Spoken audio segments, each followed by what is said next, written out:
Good morning. My name is Carol Rosin. In 1974, after being a 6th grade school teacher, I was introduced to the late Dr. Wernher von Braun in the U.S., the father of rocketry. In my first meeting with him, during that first 3.5 hours, he said to me, "Carol, you will stop the weaponization of space."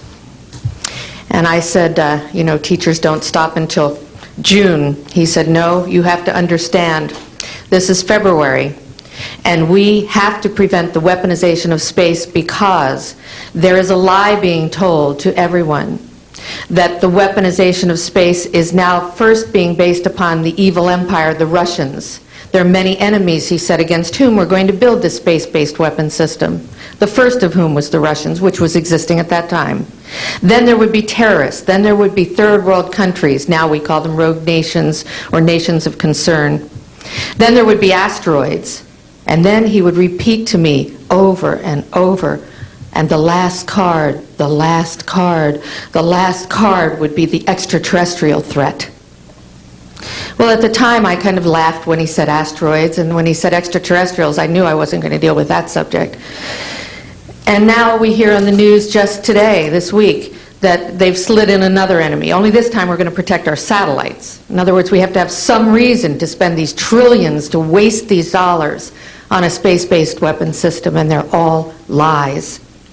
This is a system, he told me, that would never protect anyone. Even back then, he talked about suitcase bombs. He talked about chemical, viral, bacterial, biological warfare, that these space-based weapons would never protect us against. And then he told me that, in fact, if you travel around the world, which I did after he died in 1977, I met with people in over 100 countries who were friends. They didn't want to build space-based weapons. I became a space and missile defense consultant, and I worked with people around the world. I became an advisor to the People's Republic of China. They don't want to build a space-based weapon system, and he told me back then that they didn't. He said, "Go to Russia. They're considered to be the enemy." I got on a plane by myself. When I got to Russia, I had a list of people that I had read out of the newspaper. Chernenko was in office then. He was the only one I didn't get a chance to meet. They introduced me to everyone when I got there. And when I got back, I said, "Oh my Lord, this man is telling the truth. There is no threat." And I've been waiting until this day for 27 years, and I'm expecting the spin to happen, because he also explained to me that as a military strategist, as a person who worked on the MX missile, which I did later, he said, "You will find that there is going to be a spin to find some enemy against whom we have to build space-based weapons." And now we should expect the spin, because he said part of the formula for the intelligence community is if they might have a weapon, then we have to consider that they do have these weapons. So now they do have these weapons, so now we have to build these weapon systems. And that's the formula, except that it's all based on a lie. And we have witnesses here today that have shown you that these extraterrestrial beings, that these craft that have come here are now not UFOs, they're identified flying objects, and we know that they have beings in them. And we have witnesses here who have told you that they can shut down our missile silos, they can stop a rocket going into space that's a test. We have witnesses here who have worked in the classified departments, who have the courage to come forward here to support what Wernher von Braun told me back in 1974 to 77.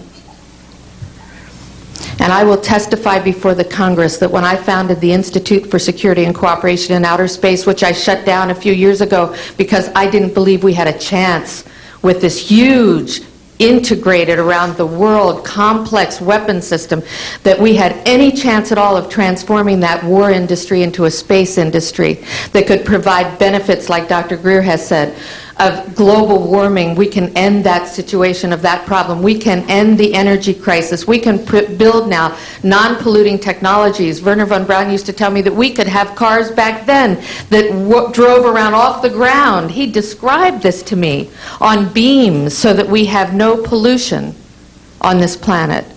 And we can solve the problems of the people that are urgent and potential, and the other animals and the other cultures on Earth and in space.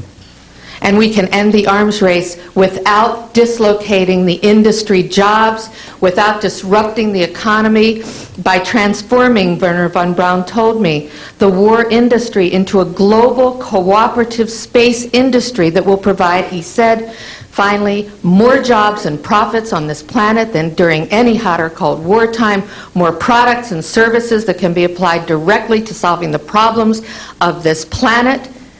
And we can have a whole planet now that lives in peace on Earth, with all the cultures on Earth, and with all the extraterrestrial cultures in space. And these are words that Wernher von Braun told me in 1974, and I will testify before the Congress under oath about everything I have said and more.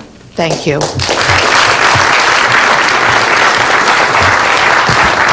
Thank you very much.